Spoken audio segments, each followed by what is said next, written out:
নমস্কার, মনি রেমেডিসে আপনাদের সবাইকে স্বাগত।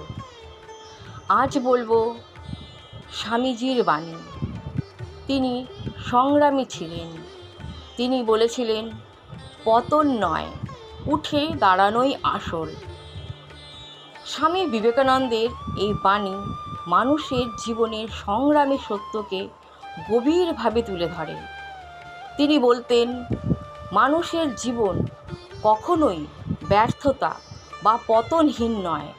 ভুল, পরাজয় ও হতাশা জীবনের স্বাভাবিক অঙ্গ।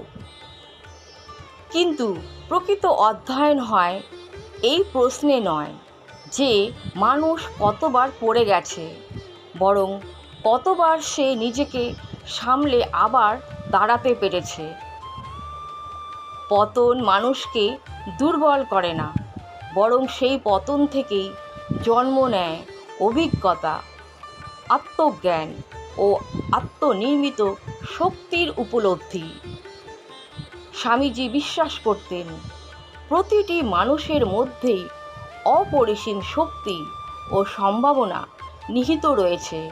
প্রয়োজন শুধু সেই শক্তিকে জাগিয়ে তোলার সাহস।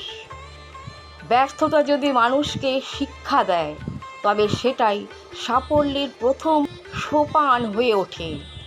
যে ব্যক্তি পতনের পর হতাশায় ডুবে থাকে, সে নিজেকেই পরাজিত করে।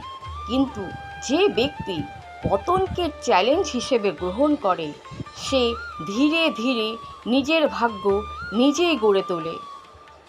তাই জীবনের পথে আঘাত, অপমান বা ব্যর্থতা এলে ভেঙে না পড়ে দৃঢ় চিত্তে উঠে দাঁড়ানোই মানুষের প্রকৃত বিজয় এবং অন্যদেরও পথ দেখায়। কথাগুলো ভালো লাগলে লাইক ও সাবস্ক্রাইব করে আমাদের উৎসাহ যোগাবেন, আর শেয়ার করে অন্যদের শেখার সুযোগ করে দেবেন। ধন্যবাদ। নমস্কার। জয় স্বামীজি, জয় মা, জয় ঠাকুর।